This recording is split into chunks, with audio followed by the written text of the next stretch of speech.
جتنے بھی علماء و مشائخ یہاں جلوہ افروز ہیں ان کی خدمت میں اولاً سلام عرض کرتا ہوں. آپ سب کے خدمت میں بھی سلام پیش کرتا ہوں ثانیاً. اور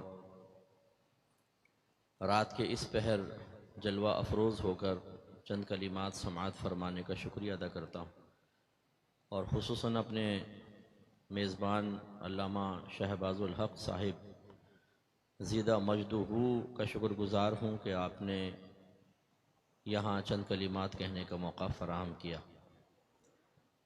علم دین کی مجلس کے آداب آپ ماشاءاللہ بہتر جانتے ہیں کہ جب کسی عالم دین کا بیان ہو تو بہت توجہ سے اسے سماعت فرمائیں. آپس میں گفتگو کرنا، موبائل یوز کرنا، کانوں میں ایک دوسرے کے سرگوشی کرنا، فوٹو کھینچنا، یہ سب ممنوع اور مکروہ ہو جاتا ہے. بالکل یکسوئی سے چند باتیں سماعت فرمائیں کہ جس عظیم مقصد کے لیے اس محفل کا انعقاد کیا گیا، اس مقصد کو حاصل کیے بغیر اگر ہم یہاں سے اڑ جاتے ہیں تو پھر اس طرح کی محافل کا انعقاد فقط ایک رسم تو رہتی ہے، اس میں ایک جسم تو ہوتی ہے، روح نہیں ہوتی. ایک رسم بن جاتی ہے، حقیقت کی طرف ہم نہیں آتے. اس لیے میں گزارش کروں گا چند کلمات بہت غور سے سماعت فرمائیں. میں نے آپ کی خدمت میں مشہور آیت عرض کی جس میں اللہ تبارک و تعالی نے اپنے حبیب کریم صلی اللہ علیہ وسلم کے چند افعال کا تذکرہ فرمایا جو آپ کے منصب نبوت کا تقاضا بھی تھا، کیونکہ ہر رسول ایک نئی شریعت لے کر لوگوں تک آتا ہے اور اس شریعت کو لوگوں کے سامنے بیان کرتا ہے. ہمارے نبی کریم صلی اللہ علیہ وسلم کو قرآن کی شکل میں اللہ تبارک و تعالی نے شریعت عطا فرمائی، آپ نے اسے صحابہ کے سامنے بیان کیا. تو یتلو علیہم آیاتہ، یہ نبی ان صحابہ کے سامنے اللہ تعالیٰ کی آیات کی تلاوت فرماتے ہیں. پھر نبی کا یہ کام ہوتا ہے کہ تعلیم شرع کی روشنی میں اپنی امت کی اصلاح کرتا ہے.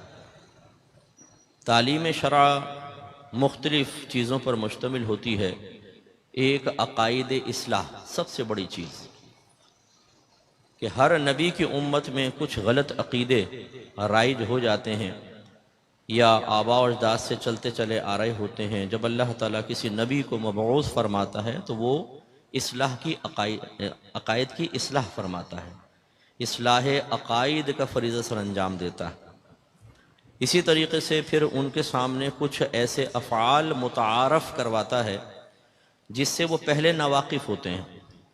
انہیں شرعی اصطلاح میں افعال مشروعہ کہتے ہیں.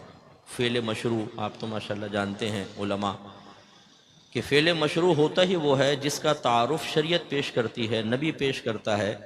بغیر نبی کے تعارف پیش کیے از خود ہم اس کو نہیں جان سکتے. 5 نمازیں فرض ہیں، کس نے بتائیں؟ اللہ کے نبی نے. اگر وہ نہ بتاتے ہمیں پتہ نہ ہوتا. نماز کا طریقہ کیا ہے، روزہ ادا کرنے کا طریقہ، پھر زکوٰۃ ہے، پھر حج ہے، تجارت ہے، نکاح ہے، مداربت ہے، شرکت ہے، یہ سب اللہ کے نبی نے بتایا.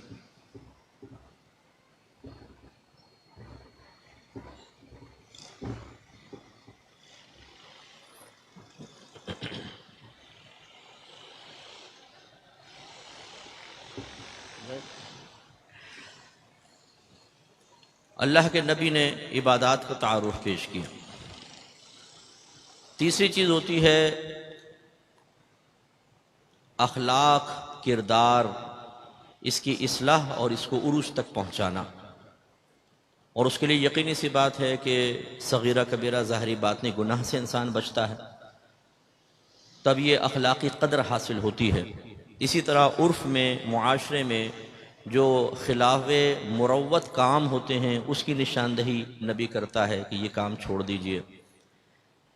ان تینوں چیزوں کی اگر اصلاح ہو جائے تو اس کو تزکیہ نفس سے تعبیر کیا جاتا ہے. اصلاح عقائد، احکام شرعیہ عملیہ سیکھ لینا، اس کے تقاضے کے مطابق عمل کرنا، اور اپنے ظاہر و باطن کو گناہوں سے پاک و صاف کر کے اپنے کردار کی، اپنے اخلاق کی بالکل اصلاح کر لینا، ہم کہیں گے اس کو تزکیہ نفس حاصل ہوا۔ وَيُزَكِّيهِمْ سے اللہ تعالیٰ نے اس طرف اشارہ فرمایا کہ نبی ان کا تزکیہ فرماتے ہیں۔ تیسری چیز ہوتی ہے کہ جو شریعت نبی لے کر آتے ہیں اس کے دو پہلو ہوتے ہیں، ایک ظاہری پہلو ہوتا ہے، ایک باطنی پہلو ہوتا ہے۔ جیسے اگر آپ قرآن پاک کا ترجمہ پڑھیں تو آپ کو کچھ نہ کچھ سمجھ میں آئے گا، صرف ترجمہ اگر پڑھیں تو کچھ نہ کچھ سمجھ میں آئے گا، لیکن جو آپ کو سمجھ میں آیا کیا وہی مراد الہی ہے، اس پر آپ اس وقت تک مطلع نہیں ہو سکتے جب تک کہ تفسیر کا سہارا نہ لیں، اور تفسیر بھی بہت اچھے انداز سے لکھی ہو کہ اللہ تبارک و تعالیٰ اس آیت میں کیا فرمانا چاہتا ہے۔ تو معلوم یہ ہوا کہ جو شریعت لائی جاتی ہے اس کے دو پہلو ہوتے ہیں، ایک ظاہری ایک باطنی۔ ظاہری تو اہل اللسان فوراً جان لیتے ہیں، صحابہ کرام علیہم الرضوان کی مدر لینگویج عربک تھی، نبی کریم صلی اللہ علیہ وسلم قرآن پڑھتے تو وہ فوراً اس کو سمجھ جاتے، لیکن اب اس میں مراد الہی کیا ہے، اس میں کون کون سے راز، کون سے مسائل، کون سے لطائف پوشیدہ ہیں، نبی کا کام ہوتا ہے پھر توضیح تشریح بیان فرماتا۔ اسی لیے احادیث کی کتب میں ایک باب قائم کیا ہوتا ہے کتاب التفسیر، اس میں دیکھیں وہ حدیثیں ہیں جن میں صحابہ کرام علیہم الرضوان نے قرآن پاک کے کسی مشکل مقام کی توضیح اور تشریح نبی کریم سے طلب کی ہے، یا نبی کریم صلی اللہ علیہ وسلم نے اللہ کے کسی فرمان کی خود وضاحت فرمائی۔ اس کی طرف اللہ تعالیٰ نے اشارہ فرمایا وَيُعَلِّمُهُمُ الْكِتَابَ وَالْحِكْمَةَ، یہ رسول انہیں کتاب اور حکمت سکھاتے ہیں۔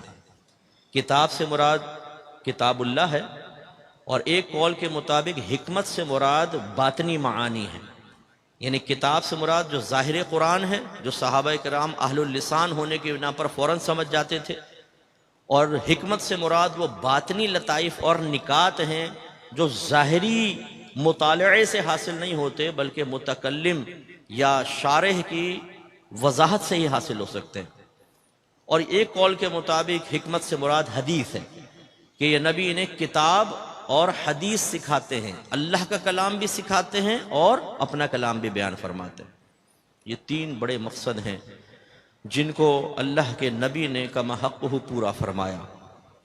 علماء اور جو بھی تبلیغ کے شعبے سے وابستہ ہے اسے ان تین چیزوں پر توجہ کرنی چاہیے، خصوصاً اب جیسے ہمارے یہ نوجوان فارغ ہو رہے ہیں، اب یہ ایک ایسی پریکٹیکل لائف میں داخل ہو رہے ہیں کہ جہاں پر جو کچھ انہوں نے حاصل کیا اسے عوام تک پہنچا کر ان کی اصلاح کر کے انہیں اللہ کے قریب کرنا ان کی ذمہ داری بن چکا ہے۔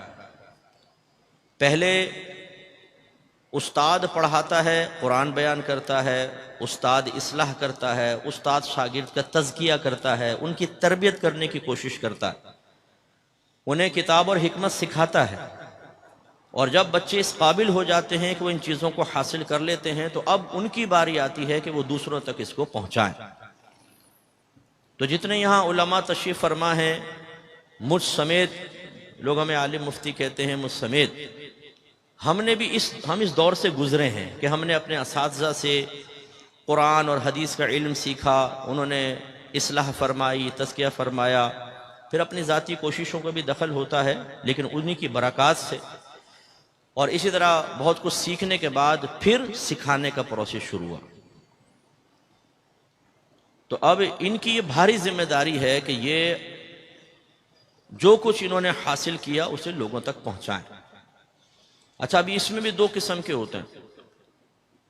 صحابہ کرام علیہم الرضوان تو وہ نفوس قدسیہ تھے کہ جب سکھانے والا کامل تھا تو انہوں نے اپنے طرز عمل سے ثابت کر دیا کہ سیکھنے والے بھی کامل و اکمل ہیں۔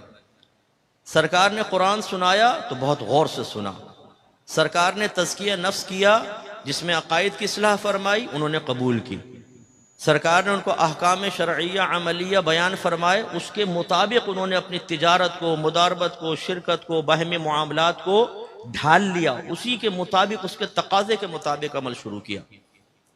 نبی کریم نے ان کو ظاہر و باطنی گناہ کے بارے میں بتایا، انہوں نے ان تمام چیزوں سے اپنے آپ کو بچایا، اپنے کردار اور اخلاق کی اصلاح کی، اور پھر اس فیض کو آگے پہنچایا۔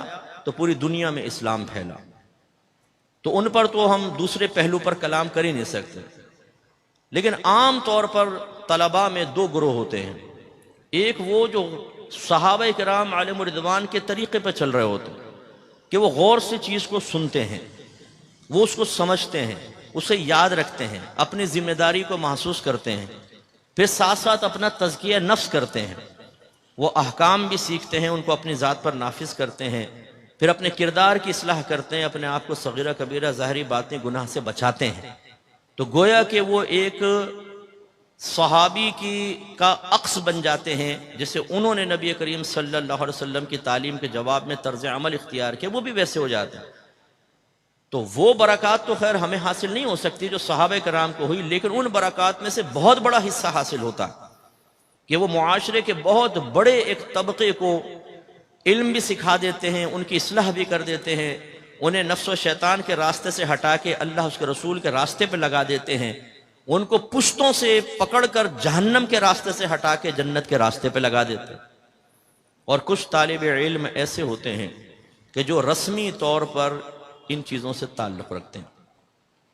وہ غور سے سنتے نہیں، سنتے ہیں تو سمجھتے نہیں، سمجھتے ہیں تو ذہن میں محفوظ نہیں رکھتے، اور محفوظ رکھتے ہیں تو آگے پہنچانے کی ذمہ داری نہیں سمجھ پاتے.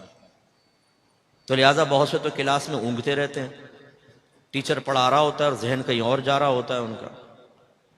اور اگر کبھی بہت غور سے نیند ویند کو بھگا کے اور دنیاوی خیالات کو ہٹا کے کنسنٹریشن قائم کر بھی لیں تو بعض اوقات سمجھ میں نہیں آتا، کیونکہ گھر سے مطالعہ کر کے نہیں آتے. ہمارے اکثر طالب علموں کی عادت ہوتی ہے کہ پڑھنے کے بعد کہتے ہیں کتاب سے انشاءاللہ کل تو کلاس میں ہی کھلے گی، خدا حافظ. بیچ میں مطالعہ نہیں کرتے ہیں، آگے کا سبق تیار نہیں کرتے ہیں، تو اگلے دن خالی اس ذہن ٹیچر کے سامنے بیٹھے ہوتے ہیں، ٹیچر سمجھا رہا ہوتا ہے اور وہ دل ہی دل میں کہہ رہا ہوتا ہے کہ ان بدھوؤں کے سامنے آ گیا ہوں میں. کیونکہ جو بات بیان کر رہے ہوتے ہیں وہ سامنے والوں کے چہرے بتا رہے ہوتے ہیں. ایک اچھا استاد ایک اچھا فیس ریڈر بھی ہوتا ہے کہ یار ان کے چہروں پہ ہوائیاں اڑ رہی ہیں، سمجھ میں کچھ بھی نہیں آ رہا. قصور طالب علم کا ہوتا ہے. پھر بعض اوقات سمجھ بھی لیتے ہیں تو یاد کرنا یہ بالکل ذمہ داری محسوس نہیں کرتے. حالانکہ اچھا طالب علم وہ ہے جو مکمل توجہ سے سنتے سنتے ہی سبق کو یاد کرے. یہ اپنی ایک عادت بنانی چاہیے کہ جو استاد بیان کر رہا ہے اس کو فوراً سمپ کر کے اس کا خلاصہ اپنے ذہن میں لے لے. جیسے ہی ٹیچر اپنا سبق ختم کرے اور تکرار کا موقع ملے اس کو بیان کرے. اور بہتر یہ ہوتا ہے کہ ایک ٹیپ ریکارڈر لے لیں، جو سمجھا اسی ٹائم اس کو ریکارڈ کر لیں، کلاس میں نہیں باہر ریکارڈ کر لیں. اس کا فائدہ یہ ہوگا تازہ تازہ سمجھا ہوتا ہے نا، ریکارڈ کر لیں گے 10 سال بعد بھی سنیں گے تو آپ کو سبق فوراً سمجھ میں آئے گا. اور اکثر ایسا ہوتا ہے کہ ہم سمجھ لیتے ہیں پھر اس کو چھوڑ دیتے ہیں، آگے اسباق نکل جاتے ہیں، پچھلا کھولتے ہیں تو وہ سمجھ میں نہیں آتا، پھر ہم شرح کو کھولتے ہیں، اس کو سمجھنے کی کوشش کرتے ہیں، تب کہیں جا کے مستحضر ہوتا. تو بعض یاد نہیں کرتے. ہمارے مفتی عبدالقیم ہزاری صاحب رحمۃ اللہ علیہ ہمیں پڑھاتے تھے، فلسفہ پڑھاتے تھے. تو وہ بڑی لمبی ابحاث ذکر کرتے تھے فلسفے کی، اور سبق بڑا ریپیٹ کرتے تھے، 1 دفعہ 2 دفعہ کہتے تھے پھر سنو پھر سنو پھر سنو. 5-6 دفعہ ریپیٹ کرنے کے بعد پھر وہ کہتے تھے کسی کو کھڑا کر کے جو میں نے بیان کیا اب سناؤ. اور میں بیٹھا ہوتا تھا بالکل مفتی صاحب کے سیدھی طرف، اور اس وقت میں دعوت اسلامی کے ماحول میں بھی تھا، امامہ پہنتا تھا. اب بھی میرا تعلق تمام جو جہاں کوئی سنی کام کر رہا ہے ہمارا اس کے ساتھ تعلق، لیکن باقاعدہ وقت تنظیمی حوالے سے میں عرض کر رہا ہوں. ان دنوں امامہ بھی سر پہ ہوتا تھا. ہمیں زیادہ خوف ہوتا تھا کہ اگر ہم نے سبق صحیح نہیں سنایا تو نہ صرف اپنی شخصیت ڈیمیج ہوگی بلکہ ماحول کے اوپر بھی انگلی اٹھانے کا موقع ملے گا، تنقید کا موقع ملے گا، اور یہ میں پسند نہیں کرتا. اور یہ ہر طالب علم کو ایسا ہونا چاہیے.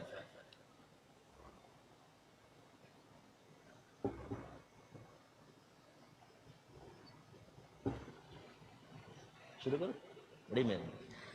ہر طالب علم کو ایسا ہونا چاہیے کہ آپ ایسا نہ ہو کہ ایسی حرکتیں کریں کہ آپ کا ادارہ بدنام ہو، آپ کی وجہ سے آپ کے ٹیچرز پر انگلیاں اٹھیں، آپ کو دیکھ کر کوئی یہ کہے کہ یار یہ تمہاری تربیت کی تمہارے استادوں نے. طالب علم بعض اوقات اپنے ذاتی مفادات کے لیے نہ استاد کی عزت کو دیکھتا ہے نہ ادارے کی عزت کو دیکھتا ہے. اسے اپنا مقصد پورا کرنا ہے، اپنے مفادات حاصل کرنے ہیں، وہ حاصل ہو جائیں، جیب بھر جائے، پیٹ بھر جائے، خواہش پوری ہو جائے، باقی بدنامی ہو دیکھی جائے گی. اس کا ٹھیکہ ہم نے نہیں لیا. یہ سب سے بڑی میجر مسٹیک ہے، غلطی ہے ہماری. آپ کی ایک ذمہ داری بنتی ہے آپ ادارے کو عزت دیں، احترام دیں. جب تک وابستہ ہیں تب بھی، اگر آپ ادارے سے فارغ ہو کے چلے گئے تب بھی ایسی حرکات نہ کریں کہ ادارے کی بدنامی ہو. تو پھر وہ ہمیں سبق بیان کرنا ہوتا تھا. تو وہ ایک مفتی صاحب کی ایک سختی سے، ان کے روب سے یہ برکت بڑی حاصل ہوئی کہ سنا اور یاد کر لیا. یہ بہت بڑا فائدہ ہوتا ہے. اکثر طالب علم سنتے ضرور ہیں، یاد نہیں کرتے. اس لیے کلاس سے باہر نکل کے پوچھیں کون سا سبق پڑھا، کیا سبق پڑھا، تو وہ ذہن میں نہیں. ہاں عبارت سے بعض اوقات نکال لیتے ہیں یا شرح وغیرہ پڑھ کر دوبارہ نکال لیں، لیکن یاد کرنے کی عادت ہونی چاہیے. یہ بعض اوقات نہیں ہوتا طالب علم کو. اور اسی طرح پھر بیان کرنا. میں اپنی اکیڈمی میں اولا سے ہی کہتا ہوں ہر طالب علم کو، آپ جو پڑھ رہے ہیں اس کو پڑھائیں. آپ جو پڑھ رہے ہیں پڑھائیں. کوئی ایک بچہ جھمورا پکڑ لو، ایک فیس بک پر اپنا ایک پیج بنا لو اور آفر کرو مفت میں عالم بنے، بڑی سی ہیڈنگ ڈالو مفت میں عالم بنے، فقیر حاضر ہے. جو پڑھیں پڑھاتے جائیں، جو پڑھیں پڑھاتے جائیں. یقیناً شروع میں بالکل ایسا ہی ہوگا جیسے گھر والے آپ کو ایک آٹے کا پیڑا دیں اور کہیں بیٹا کہ روٹی تو بنا کے بتاؤ. تو آپ بنانا شروع کریں گے تو پیڑے قابو میں نہیں آئے گا اور پھر وہ ٹیڑھی میڑھی روٹی اور ایسا گرے گی جیسے پاکستان کا نقشہ. لیکن کچھ عرصے بعد ایک بہترین روٹی آپ تیار کرنے میں کامیاب ہو جائیں گے. تدریس کا بھی یہ معاملہ ہے. شروع میں جب آپ پڑھاتے ہیں ترتیب سمجھ میں نہیں آتی، جملے سمجھ میں نہیں آتے، لیکن جب آپ اولا سے ہی پڑھانا شروع کرتے ہیں تجربہ ہونا شروع ہوتا ہے. پھر اگلی کلاس آئی، اس کی کتابیں پڑھائی، اس سے اگلی. تو زمانہ طالب علمی میں ہی آپ بڑی بڑی کتابیں پڑھانے کے قابل ہو جاتے ہیں. اس کا فائدہ یہ ہوتا ہے کہ ایک طالب علم کم وقت میں اپنے آپ کو اپنے مسلک اور مذہب کے لیے زیادہ سے زیادہ مؤثر بنا سکتا ہے. ہمارے ہاں کیا ہوتا ہے، ابھی تو پڑھ رہے ہیں نا، پڑھتے جا رہے ہیں دور حدیث تخصص. اب اس کے بعد اب ہم پڑھانا شروع کریں گے. اگر آپ نے 6 سال میں فرض کر لیں تخصص کمپلیٹ کر لیا، اب اس کا مطلب ہے آپ جب پڑھانا شروع کریں گے، اس سے پہلے آپ نے نہیں پڑھایا تو اولا پڑھائیں گے پہلے، یا بڑی کوئی ایک کتاب پڑھائیں گے. 1 سال تو وہ چلے گی، پھر اس سے اگلے سال وہی پڑھائیں گے یا ایک اور کتاب پڑھائیں گے، پھر اس سے اگلے سال یہی پڑھائیں گے یا ایک اور کتاب. کتنے عرصے میں جا کر پورا درس نظامی پڑھائیں گے.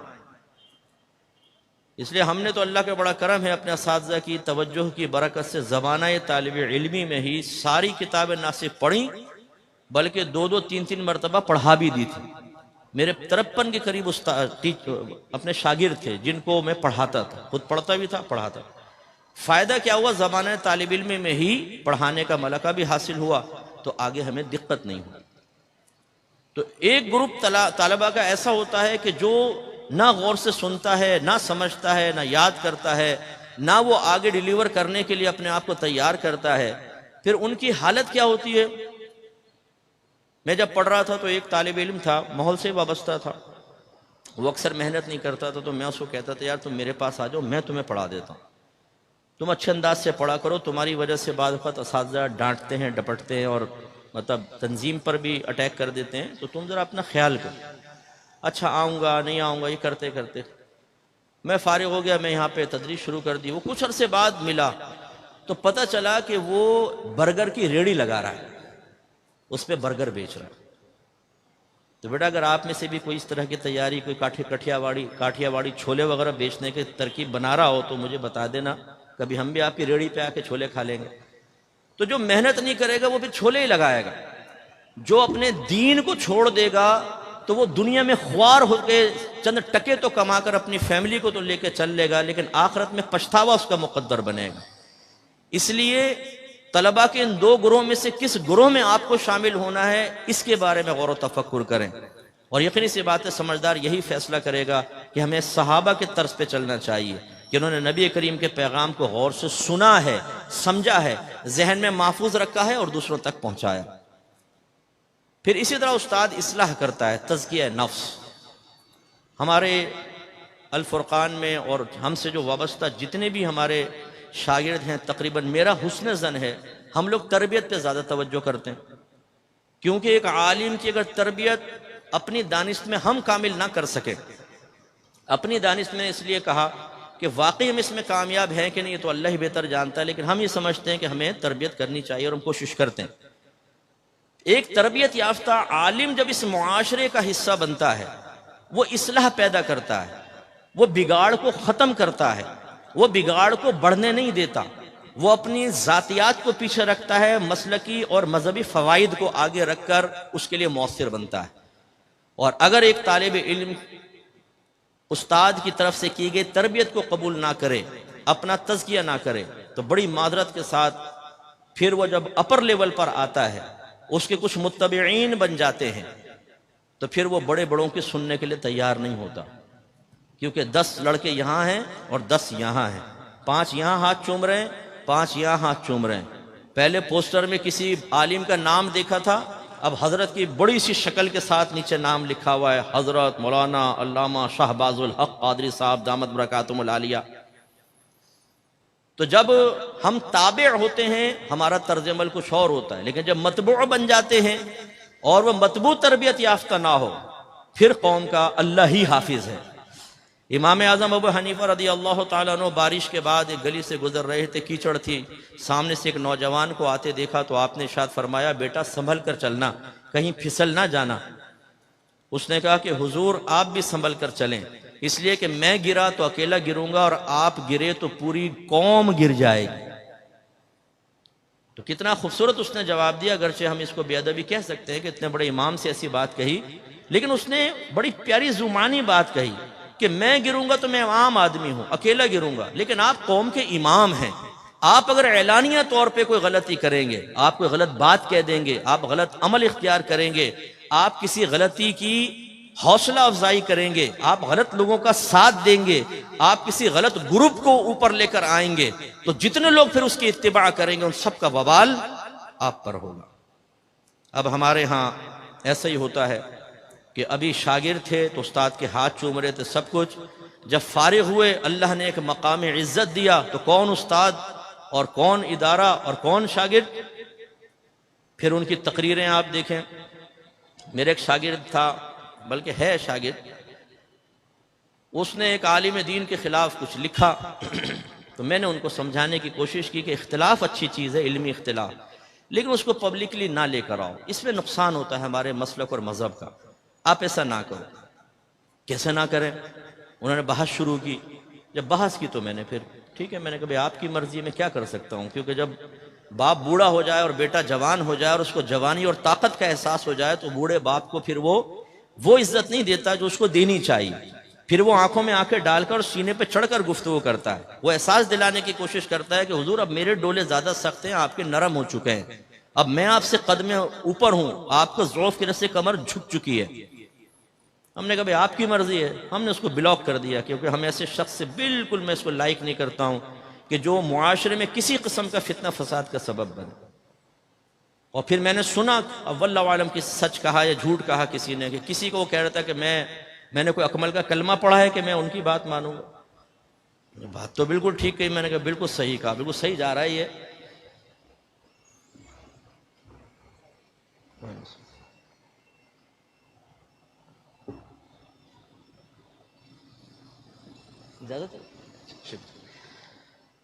میں نے کہا بالکل ٹھیک جا رہا ہے بھائی، یہ ایسا ہونا چاہیے شاگرد، بالکل دو ٹوک منہ پہ جواب دینے والا، 2 منٹ میں عزت اتار کے ہاتھ پہ رکھ دے کہ لیجیے جی اپنے اوقات میں رہیے، ہم زیادہ کسی کو سر پہ نہیں چڑھاتے، اپنی اوقات میں رہیں۔ کہ بھائی اوقات میں رہتے ہیں، بڑی مہربانی ہے آپ کی، زیادہ ہم یہی کر سکتے تھے کہ ہم نے نمبر بلاک کر دیا۔ وہ میرے خلاف تو نہیں لکھ رہا تھا نا، وہ ایک عالم دین کے خلاف لکھ رہا تھا، لیکن یہ میرا اخلاص ہے اور میری ایک سوچ اور فکر ہے۔ میری اکیڈمی میں ایک نوجوان آیا، کہنے لگا، وہ ایک بچہ پڑھتا تھا، اس کے والد صاحب اس کو لے کر آئے کہ یہ اس کو بھی آپ داخلہ دے دیں۔ تو میں نے پوچھا بیٹا پہلے کہاں پڑھتے تھے؟ تو اس نے بتایا ایک جگہ میں پڑھتا تھا۔ میں نے کہا کیوں چھوڑا آپ نے؟ وہ کہنے لگا جی وہ ٹیچر جو تھے نا پڑھاتے نہیں تھے صحیح، ان کو پڑھانا نہیں آتا تھا اور ایسا ایسا کچھ برائیاں اس نے کی۔ میں نے کہا اچھا، تو کہنے لگا اس لیے میں آپ کے پاس آیا۔ میں نے کہا یہ بتاؤ میری برائیاں کب شروع کرو گے تم؟ کہنے لگا نہیں آپ کی برائیاں کیوں کروں گا، آپ سے تو میں پڑھوں گا۔ میں نے کہا یہی سوچ و فکر لے کر تو تم پہلی جگہ پر گئے تھے، لیکن میرے سامنے آ کے برائی کر رہے ہو، کل میں تمہیں نہیں پڑھا سکوں گا، تم تیسرے کے پاس جا کر میری برائی کرو گے۔ میں نے کہا میں ایسے شخص کو کبھی داخلہ نہیں دے سکتا جو اپنے اساتذہ کا احسان بھلا کر کسی کے سامنے آ کے ان کی غیبت کرے، نکل جاؤ یہاں سے، نہیں دوں گا داخلہ۔ ان صاحب نے بڑی سفارش کی کوشش کی کہ نہیں نہیں دیکھیں موقع دے دیں، غلطی ہو گئی، اچھا یہ معافی مانگ لیں. میں نے کہا نہیں، میں اس کو ایک دفعہ تو وہ چھوڑ دوں گا، ساری زندگی کم از کم اس کو یاد رہے گا کہ کوئی شخص تو ہمیں ایسا ملا تھا کہ جس نے یہ نہیں کہا اچھا ہاں اس ادارے میں تو ایسے ہی ہوتا ہے بیٹا، ادھر آؤ ہمارے پاس آؤ. ہمارے یہاں بڑی خرابی ہے نا، کوئی اگر ٹوٹ کر آنے لگے نا تو ہم اس کو اور توڑتے ہیں نا، چھیل چھیل کے اس کو ذرا. بہت اچھا ہے کہ بیٹا وہاں کون سی پڑھائی ہوتی ہے، بیڑا غرق کر رہے ہیں الحق والے تمہارا، ہمارے پاس آؤ. او بچہ جی فوراً اس کو اپنے پاس لے لے. ارے بھائی یہ اب کر کیا رہے، اسی نے تو سنیت کو تباہ کیا. تو اگر ایک عالم بننے والا، مفتی بننے والا تزکیہ نفس کو قبول نہ کرے تو پھر فائٹ ہوتی ہے زبردست قسم کی، اور وہ کسی کی اصلاح قبول کرنے کے لیے تیار نہیں ہوتا. پھر وہ اور جب اوپر جاتا ہے تو ان اکابرین میں تبدیل ہو جاتا ہے جو دوسرے سے علمی اختلاف بھی رکھتے ہیں لیکن انداز صحیح نہیں ہوتا، لیکن بہت سے ذاتیات پر مشتمل اختلاف ہوتے ہیں. اور پھر وہ اپنے متبعین میں ان نفرتوں کے زہریلے انجیکشن انجیکٹ کر دیتے ہیں کہ خود دنیا سے رخصت ہو جاتے ہیں، لیکن اہل سنت کے ٹکڑے ٹکڑے کر کر آنے والی نوجوان نسلوں کے دل میں نفرتیں بھر کے چلے جاتے ہیں کہ وہ ایک دوسرے کو دیکھنا پسند نہیں کرتے ہیں، سامنے سے آ جائے تو مصافحہ نہیں کرتے ہیں. کیوں؟ ہمارے بڑا ان سے ناراض گیا. اب دو ہی چیزیں ہو سکتی ہیں کہ یا تو انہوں نے ایسے ادارے میں کہیں پڑھا تھا جہاں تربیت ہی نہیں ہوئی تھی، یا تربیت کی گئی تھی لیکن انہوں نے قبول نہیں کیا. یا آج جو ہمارے یہاں پھڈے ہو رہے ہیں نا، چھوٹی چھوٹی باتوں کے اوپر اتنے بڑے پھڈے، اور یوٹیوب کے اوپر جو تماشا ہے، میں آپ کو تو عرض کروں گا اور سب جو سننے والے ہیں کہ اس لعنت میں خدا را آپ مبتلا مت ہوئیے گا کہ کسی ایک کی عقیدت میں آپ دوسرے کسی سنی عالم کے وہ کو ذلیل کریں، اس کو بے عزت کریں اور اس کی عزت کی دھجیاں بکھیرنا اپنے لیے جائز اور بالکل حلال سمجھیں. ہو سکتا ہے جس سے آپ عقیدت رکھتے ہیں وہ فکری یا علمی اختلاف سے خطا پر ہو اور سامنے والا حق پر ہو. پاسبل ہے نا؟ آپ علماء ہیں، آپ نے پڑھا ہے کہ جب اختلاف ہم پڑھتے ہیں تو ہم کہتے ہیں ہو سکتا ہے اس مسئلے میں امام اعظم رضی اللہ تعالیٰ عنہ مصیب ہوں، امام شافعی مخطئ ہوں، اور یہ بھی ہو سکتا ہے کہ امام اعظم رضی اللہ تعالیٰ عنہ سے اجتہادی خطا ہوئی ہو، امام شافعی حق پر ہوں، لیکن ہم امام اعظم کے مقلد ہیں، ہم ان کی پیروی کریں گے. پاسبل ہے، ہو سکتا ہے. اب آپ غور کریں کہ وہ متبع کتنے خطرے میں ہے کہ اگر اس کا بڑا کسی علمی خطا میں مبتلا ہو کر ناحق کو حق کہہ رہا ہے اور سامنے والا حق کہہ رہا ہے قرآن و حدیث کے مطابق، لیکن اس کی عقیدت یہ کہتی ہے کہ چاہے وہ قرآن بیان کر رہا ہو حدیث، تیرے بڑے نے جو کہا اس کو ماننا ہے، تو وہ حق قرآن اور حدیث کے خلاف بولے گا اور اپنا ایمان تباہ کر بیٹھے گا. اب یہ ہو رہا ہے، اپنے متبعین کو اپنے لیے استعمال کیا جا رہا ہے ڈھال بنا کر، اور سنیت کے پرخچے اڑ رہے ہیں. اور کن مسئلوں میں؟ جو ہمارے اکابرین، ہمارے علماء اہل سنت کے درمیان مسلمہ چیزیں تھیں، ان پر بحثیں ہو رہی ہیں. حق چار یار کہنا صحیح ہے کہ نہیں، اس میں مناظرے ہو رہے ہیں بڑے بڑے. ارے بھائی یار، کہنا کہو، نہیں کہنا نہیں کہو، یہ کوئی اتنی علمی بحث ہے کہ اس میں لمبے لمبے مناظرے، لاکھوں روپے اس میں خرچ کر کے اور مقابلہ. اگر کرنا بھی ہو تو ٹیبل ٹاک ہونی چاہیے. علمی اختلاف جیسے میں نے کہا یہ برا نہیں ہوتا، ٹیبل ٹاک. یہ دیکھیے عوام ہمارے اختلاف کو کس نظر سے دیکھ رہی ہے. تو اس لیے اگر کوئی تربیت قبول نہیں کرتا، تزکیہ نفس اپنا نہیں کرتا، تو خرابیاں پیدا ہوتی ہیں. تکبر، غرور بعض اوقات ہم نے دیکھا ہے عالم بن جانے کے بعد ایسا کوٹ کوٹ کے بھرا ہوتا ہے جس کی کوئی انتہا نہیں. اور جس کے دل میں تکبر ہوگا کبھی اصلاح قبول نہیں کرے گا، دوسرے کو حقیر سمجھے گا. حسد کا مادہ بہت ہی زیادہ علماء کے اندر پایا جاتا ہے، ایک دوسرے سے حسد کرنا، کسی کی تعریف.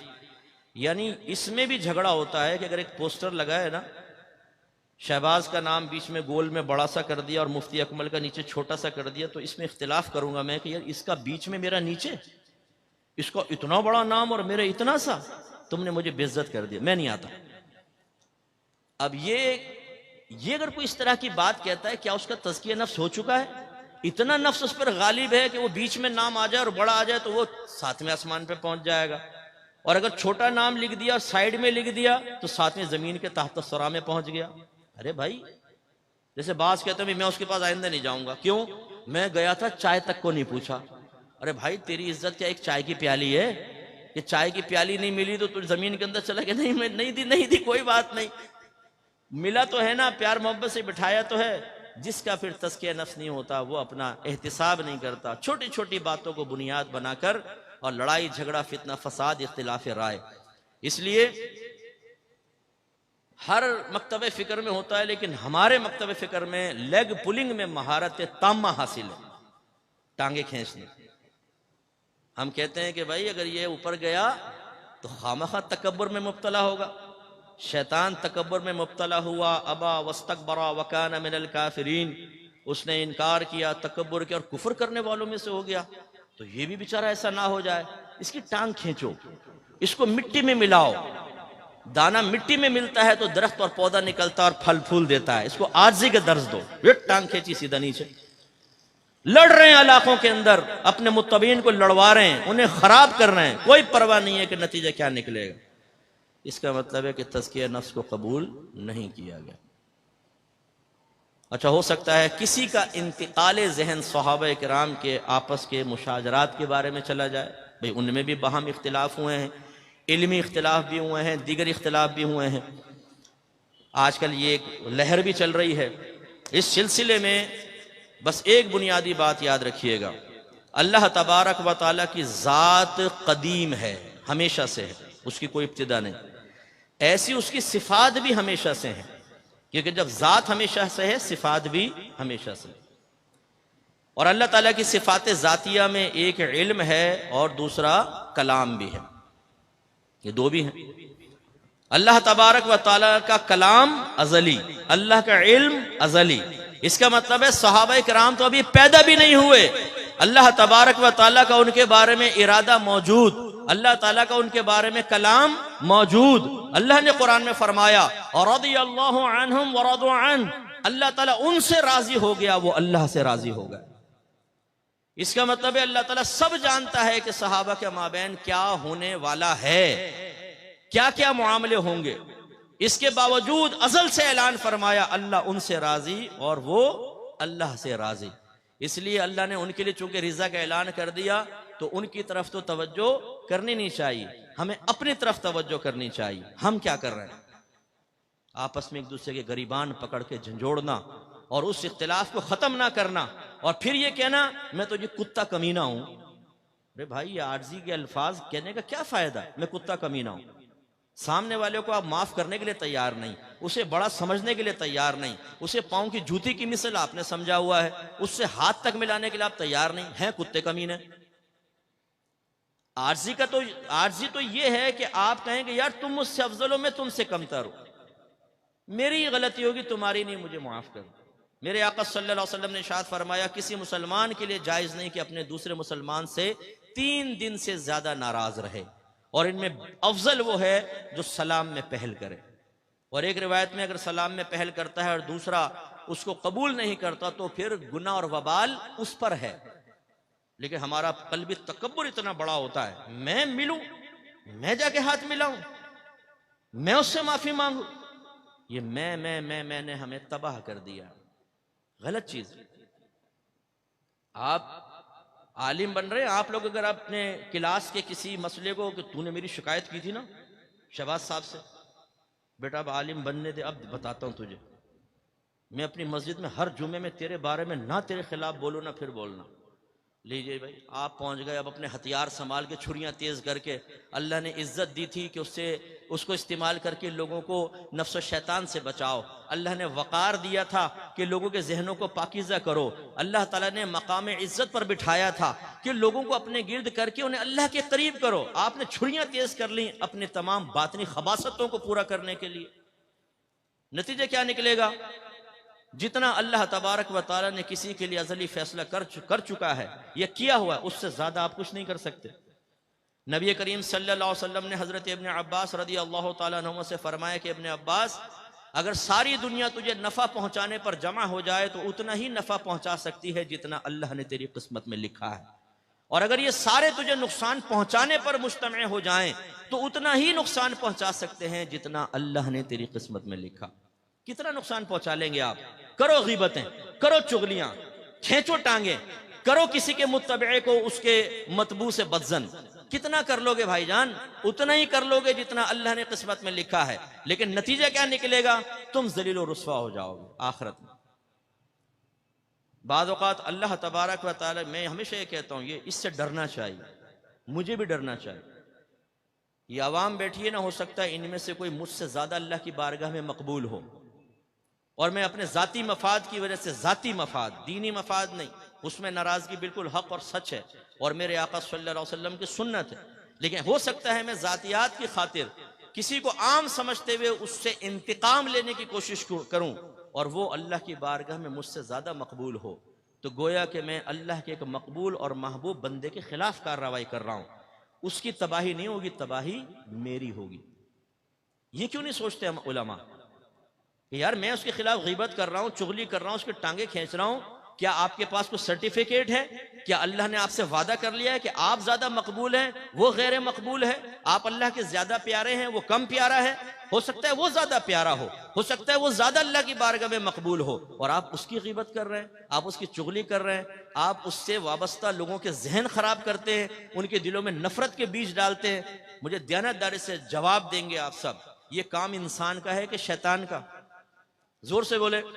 یہ شیطان کا کام ہے، نفرتیں پیدا کرنا، ایک دوسرے سے جدا کرنا، کسی کی بنی بنائی عزت کو خراب کرنے کی کوشش کرنا۔ کیا آپ نے یہ مسئلہ نہیں سنا کہ اگر ایک مسجد بنی ہوئی ہو، اس کے قریب ایک دوسری مسجد قائم کرنا مکروہ ہے، اسے مسجد درار قرار دیا گیا ہے؟ کیوں؟ اس لیے کہ جب پہلے ایک سنیوں کی مسجد موجود ہے، اب چاہے سنی ہی کوئی مسجد بنائے، یہ پہلی مسجد کے لیے تقلیل جماعت کا سبب بنے گی، تو اس کو مسجد درار قرار دیا ہے۔ یہ مسجد درار ہے، نہیں قائم کر سکتے آپ، دوسرے مسلمان کو نقصان ہوگا۔ اور یہاں پہ ہم چھری کانٹے تیز کر کے ارادتاً کر رہے ہیں۔ اب مجھے سمجھ میں نہیں آتا پھر اپنے شاگردوں کو کون سا درس دیتے ہیں آپ؟ یہ سمجھاتے ہیں کہ دیکھو بیٹا، استادوں کو ادب کرنا چاہیے، دیکھو لڑنا نہیں چاہیے، دیکھو ایک دوسرے کی عزت کرنی چاہیے، تو شاگرد بھی کہے گا حضور آپ کیا کر رہے ہیں؟ وہی بچے تو نہیں ہیں، سارے کے سارے بالغ ہیں، اور یہ تو 1.5 بالغ ہیں۔ جیسے ہوشیار اور 1.5 ہوشیار ہوتا ہے نا، ایسے یہ تو بالغ نہیں، 1.5 بالغ ہے، نئی نسل کے بچے ہیں نا۔ تو اس لیے تزکیہ نفس کو قبول کرنا انتہائی ضروری ہے، دین کو اپنے اوپر نافذ کرنا بہت ضروری ہے۔ آپ ماشاءاللہ بہت سے شادی شدہ ہیں، اور آپ میں سے بہت سے کنوارے ہوں گے، کل شادی بھی کریں گے۔ اب جو احکام شرعیہ قرآن و حدیث سے زوجین کے بارے میں ہیں، وہ ہمارے لیے بھی تو ہیں بھائی جان۔ یا ایھا الذین آمنوا قوا انفسکم واہلیکم نارا وقودھا الناس والحجارہ، اے ایمان والو اپنے آپ کو اور اپنے گھر والوں کو جہنم کی اس آگ سے بچاؤ جس کا ایندھن آدمی اور پتھر ہے۔ ناراض مت ہوئیے گا، میں کسی شخصیت کا نہیں کہہ رہا ہوں، لیکن میرا مشاہدہ یہ ہے، آدمی دیندار ہے، صاحب علم ہے، بیوی بالکل جاہلہ، اسے حیض تک کے مسائل نہیں آتے، اسے کپڑے پاک کرنے نہیں آتے، اس کو نجاستوں کی پہچان تک حاصل نہیں ہے۔ ارے بھائی آپ عالم دین ہیں، آپ باہر تبلیغ کرتے ہیں، آپ لوگوں کو سکھا رہے ہیں، اپنی بیوی کو بھی تو سکھائیں نا، وہ ذمہ داری ہے آپ کی۔ شاید یہ ذہن ہوتا ہے کہ میں عالم ہوں اور عالم کا آخرت میں بڑا درجہ ہے، بیوی کچھ بھی کرتی رہے، میدان محشر میں پہنچیں گے میں کہوں گا جی یہ میری بیوی ہے، تو کہا جائے گا چونکہ عالم کی بیوی ہے اس لیے ساری زندگی کی غلطیاں نظر انداز، تم سیدھے جنت میں چلے جاؤ۔ اگر ایسا کوئی سرٹیفکیٹ آپ کے پاس ہے تو پیش کر دیں، ایسا تو نہیں ہے۔ میرے آقا صلی اللہ علیہ وسلم حجرہ اقدس میں تشریف لائے، سیدہ عائشہ صدیقہ رضی اللہ تعالی عنہا نے ایک تصویر والا پردہ لگایا ہوا تھا، آپ دروازے پر کھڑے ہو گئے، چہرہ انور کا رنگ متغیر ہو گیا، جلال میں تشریف لائے اور فرمایا عائشہ یہ کیا ہے؟ تو عرض کی کہ میں اللہ تعالیٰ اور اس کے رسول کی بارگاہ میں توبہ کرتی ہوں۔ ایک روایت میں اللہ کی بارگاہ میں توبہ کرتی ہوں وسلم، اس سے کیا قصور سرزد ہوا؟ سرکار نے فرمایا آپ نہیں جانتی کہ ان تصویر والوں کو بروز قیامت عذاب ہوگا؟ تو فرماتی ہیں کہ پھر میں نے اس پردے کو اتار کر اسے گدی پر لپیٹ دیا جس سے سرکار ٹیک لگایا کرتے تھے۔ تب ایسا تو نہیں ہوا کہ سرکار گھر میں تشریف لائے اور سیدہ عائشہ صدیقہ رضی اللہ تعالی عنہا نے، آپ کو علم نہیں تھا تبھی پردہ لگایا، بعد میں مسئلہ معلوم ہوا تو سرکار نے نظر انداز کر دیا ہو؟ نہیں، سب سے پہلے اپنے گھر والوں کی اصلاح چاہیے ہوتی ہے۔ اور جب ایک عالم کی بیوی جاہلہ ہے تو وہ بچوں کی تربیت کیسے کر سکتی ہے؟ مجھے یہ بتائیں۔ یہ آپ پر واجب نہیں ہے کہ آپ کسی عالمہ سے ہی نکاح کریں، لیکن یہ آپ پر واجب ضرور ہے کہ اگر آپ غیر عالمہ سے نکاح کرتے ہیں تو پردہ اس کو آپ کو کروانا ہوگا، علم دین اسے آپ کو سکھانا ہوگا۔ سب سے پہلے اسے عقیدہ سکھانا ہوگا. اگر خدا نہ خواستہ آپ نے ایک جاہلہ سے شادی کر لی اور وہ آپ کے عقد میں آ گئی، مسائل نہیں آتے اسے، اور اس نے غلطی سے کلمہ کفر کہہ دیا، آپ گھر میں نہیں تھے، کسی کرائسس میں مبتلا ہوئی، غصے میں آ کر اس نے کچھ ایسے جملے کہہ دیے جس سے وہ مرتدہ ہو گئی، بتائیں اس کا ذمہ دار کون ہوگا؟ آپ. سر اللہ تعالیٰ نے نبی کریم ارشاد فرماتے ہیں علاج نہیں کروایا، میدان محشر میں کیا جواب دیں گے آپ اللہ تعالیٰ کی بارگاہ میں؟ یہ کہیں گے اللہ تعالیٰ وقت ہی نہیں تھا، بیوی کے لیے وقت تھا، بچوں کے لیے وقت تھا، کاروبار کے لیے تھا، PSL کے میچ دیکھنے کے لیے تھا، چرسی موالی شرابی لڑکیوں کا پیچھا کرنے والے دوستوں کے پاس 4-4 گھنٹے بیٹھنے کے لیے وقت موجود تھا، تاشی گڈیاں سنبھالنے کے لیے وقت موجود تھا، شرطیں لگانے کے لیے وقت موجود تھا، فیس بک کے لیے تھا، واٹس ایپ کے لیے تھا، یوٹیوب پہ کلپس دیکھنے کے لیے وقت موجود تھا، ویسے ہی لیٹنے کے لیے وقت موجود تھا، پکنک پوائنٹ پہ جانے کے لیے وقت موجود تھا، لیکن دین سیکھنے کے لیے وقت موجود نہیں تھا. اس کی وجہ سے یہ غلطی بھی ہوئی، یہ غلطی بھی ہوئی، یہ غلطی بھی ہوئی. اگر آپ نے نعت خوانوں کی تسلیوں سے یہ نتیجہ خاص کر لیا ہے کہ جو مرضی کرتے چلے جاؤ، ہم رسول اللہ کے، جنت رسول اللہ کی، میدان معاشر میں پہنچیں گے، فرشتے کہیں گے کون ہے بھائی؟ سنی ہے؟ جی جی سنی ہوں، بس آ جا، جو کچھ کیا کوئی بات نہیں، تو نے چرس پی، زنا کیا، کچھ بھی سنی ہے نا، سیدھے جنت میں چلا جا. جنت تو تمہارا انتظار کر رہی ہے. اگر یہ خواب آپ کو دکھائے گئے ہیں تو خدا را مفتی منیب روان صاحب کے اس قول پر عمل کر لے. ایک جگہ بیان چل رہا تھا، پروگرام تھا، مفتی صاحب بھی تھے، میں بیٹھا ہوا تھا، نعت خوان وہ پہنچا رہا تھا لوگوں کو ادھر سے ادھر 2 منٹ میں، جو ہمارے اکثر نعت خوانوں کی عادت ہوتی ہے، کوئی بیٹھا ہو تو بھائی ناراض نہ ہو. وہ پہنچے ہوئے اوپر مفتی صاحب کا بیان شروع، آپ نے فرمایا کہ بھائی آپ لوگ پہنچے ہوئے تھے 7ویں آسمان پر، تو برائے مہربانی میرا بیان سننے کے لیے ذرا زمین پہ تشریف لیں. تو ہمارے سنیوں کا یہ معاملہ ہے، ہمارے لڑکے چرس پئیں، موالی ہوں، نماز پڑھیں نہ پڑھیں، پوری رات نعتیہ محفل میں بیٹھیں، فجر کا وقت آئے تو گھر میں چلے جائیں، جماعت چھوڑ دیں، نماز فرض ترک کر دیں، جماعت واجب نماز فرض وہ فکر نہیں ہے، پوری رات نعت خوانی میں بیٹھیں، اور یقین کیا دلایا جائے؟ تم سرکار کی محبت میں آئے ہو. جو سرکار کی محبت میں آتا ہے سرکار اسے پیار سے دیکھتے ہیں، اور جسے سرکار پیار سے دیکھیں کیا وہ جہنم میں جائے گا؟ سامنے کہتے ہیں نہیں نہیں، تو بس ہم نے تمہیں جنت تک پہنچا دیا شارٹ کٹ کے ذریعے. یہ خواہ تعلیم حاصل کر رہے ہیں، یہ نماز پڑھ رہے ہیں، یہ روزہ رکھ رہے ہیں، یہ گناہ سے بچ رہے ہیں، یہ بیچاروں کو تو پتہ نہیں. نعت خوان کے پاس ایک عظیم شارٹ کٹ، 1 منٹ میں آپ کو سیدھا جنت کا راستہ دکھا کر، فرشتے بھی کہیں گے کہاں گیا؟ وہ نعت خوان کے دامن میں وہ چھپ کر سیدھا جنت الفردوس کے اعلیٰ مقام پر وہاں بیٹھ کے حوروں کے ساتھ چائے پی رہا ہے 2 منٹ میں. بھائی اس خواب کی دنیا سے باہر نکل آئیں.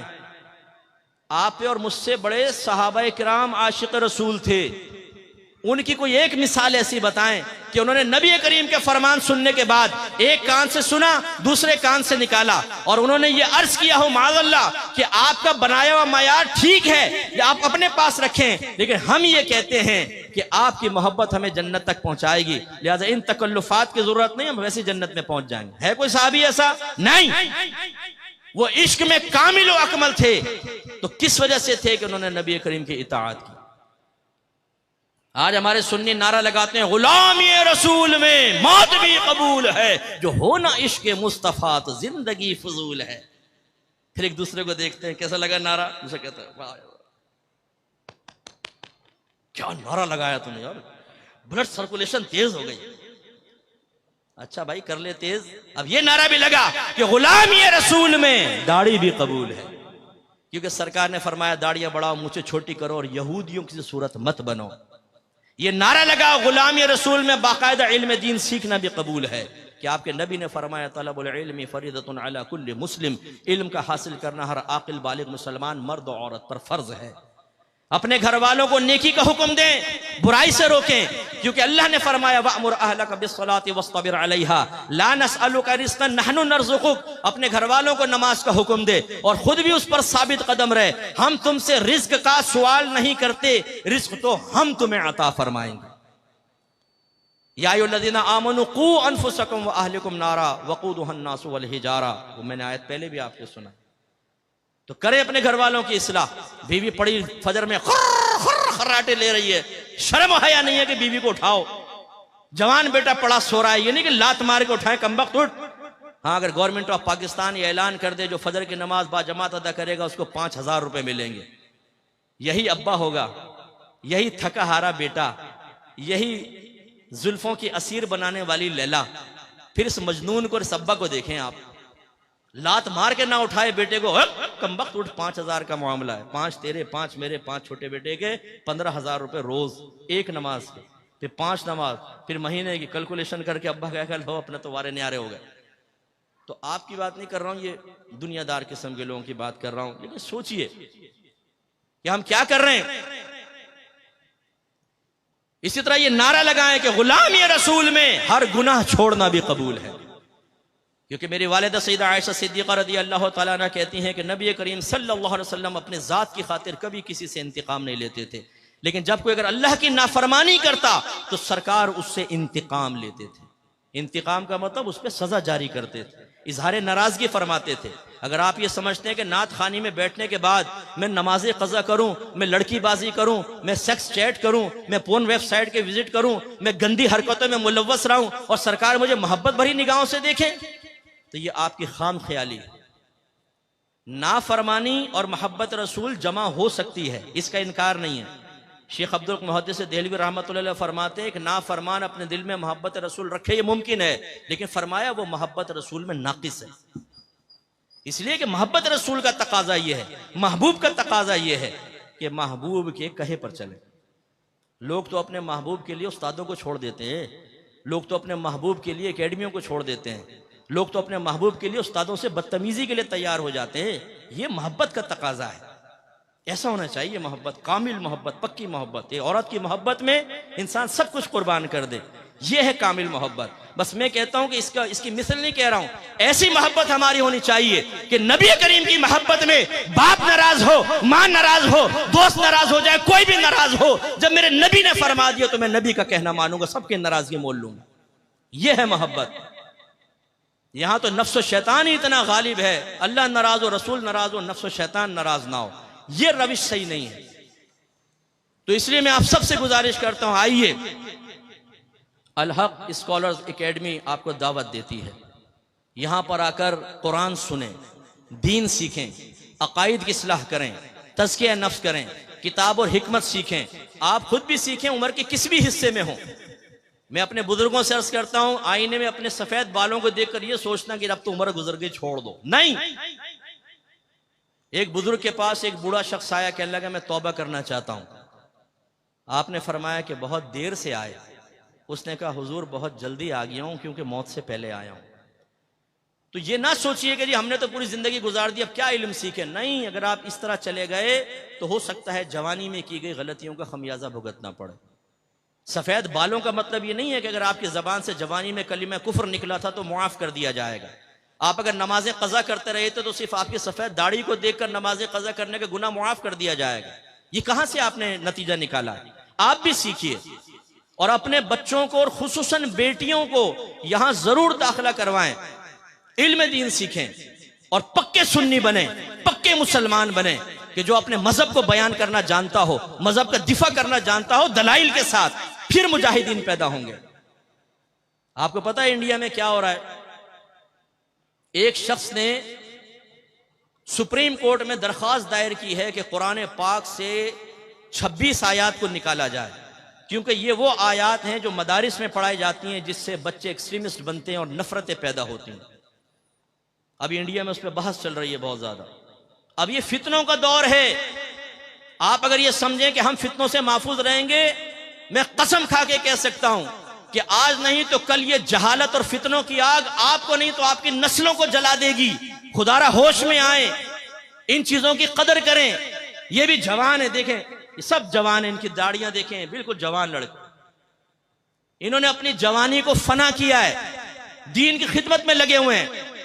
ان کے بھی ارمان ہیں، یہ ہر کام کر سکتے ہیں، لیکن یہ دین سے وابستہ ہو کر چاہتے ہیں کہ لوگوں کی آخرت کو بہتر بنائیں. میرے نوجوان بچوں، آپ جو خاص طور پر بیٹھے ہیں، جو اپنے نبی سے محبت کا دعویٰ کرتے ہیں، خدارا صحابہ کرام کے طرز پر اپنی نفسانی خواہشات کو قربان کر کے ان جوان بچوں کے ساتھ ملیے اور ثابت کیجئے کہ اللہ نے اگر نعمت عطا فرمائی ہیں اور اس سے میں حفظ نفس حاصل کر سکتا ہوں لیکن میں اللہ اور اس کے رسول کی خاطر اپنی خواہشات کو قربان کر کے آخرت کے درجات کو حاصل کروں گا۔ خدا کی قسم آپ کوئی نقصان کا سودا نہیں کریں گے، زندگی ختم ہو جائے گی۔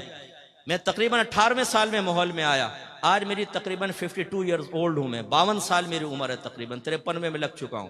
یہ وقت کیسے گزر گیا پتہ نہیں، کچھ عرصے بعد میں مر جاؤں گا، میری جگہ کوئی اور یہاں بیان کر رہا ہوگا، لیکن جو میں نے وقت گزار لیا کیا اس میں مجھے کچھ نقصان ہوا ہے؟ نہیں، مجھے اللہ کی رحمت سے امید ہے، فقط اس کی رحمت پہ بھروسہ ہے کہ آخرت میں اس کا انعام ملے گا۔ لیکن اگر آپ میں کوئی ایسا بے عمل بیٹھا ہے جو 50 سال کا ہے اور اس نے زندگی ضائع کر دی، آپ نے کیا کمایا یہ بتائیے؟ جو آپ نے گناہوں سے مزے حاصل کیے، جو پیسے کے ذریعے مزے حاصل کیے، اس کی لذت کہاں ہے؟ مجھے بتائیے وہ لذت کہاں ہے؟ وہ لذت لمحے بھر کی تھی، ختم ہو گئی، لیکن آپ نے اپنی آخرت کو داؤ پہ لگا دیا۔ آپ اگر ابھی مر جاتے ہیں، آپ کو آپ کے اعمال کا کیا بدلہ ملے گا؟ یہ وہ ایک سوچ اور فکر ہے جو انسان کو لرزا دیتی ہے۔ موت کہہ کر نہیں آئے گی کہ حضور میں آ رہی ہوں۔ یہ اللہ کے مخصوص بندے تھے جن کو اللہ تعالیٰ نے ایسا شرف عطا فرمایا کہ ملک الموت نے اجازت طلب کی ہے۔ ہماری موت تو اچانک آئے گی۔ بہت سے ایسے لوگ ہیں جو توبہ بھی نہیں کر پاتے اچانک۔ تو آپ اور میں اپنے اپنے اعمال پر غور کریں کہ ابھی جو ہم کر رہے ہیں، جو سوچتے ہیں، جو دیکھتے ہیں، جو سنتے ہیں، جو بولتے ہیں، جو چھوتے ہیں، جس میں اپنا ستر استعمال کر رہے ہیں، جن مجالس میں بیٹھ رہے ہیں، جس طرح پیسہ کما رہے ہیں، جس طرح خرچ کر رہے ہیں، جن لوگوں کی صحبتیں اختیار کی ہوئی ہیں، جو غلط کام کر رہے ہیں، اگر اچانک موت آ جائے اور توبہ کا موقع نہ ملے، کیا ہوگا قبر میں؟ و تعالیٰ عمل کی توفیق عطا فرمائے۔ میرا کوئی جملہ، میری کوئی بات کسی کی بھی دل آزاری کا سبب بنا ہو، میں آپ سے معذرت خواہ ہوں، لیکن جو میں نے عرض کیا آج رات بستر پہ لیٹ کر تھوڑی دیر کے لیے اس پہ غور کیجئے گا۔ اگر بات مثبت اور معیاری اور ترقی کا باعث نظر آئے تو خدا را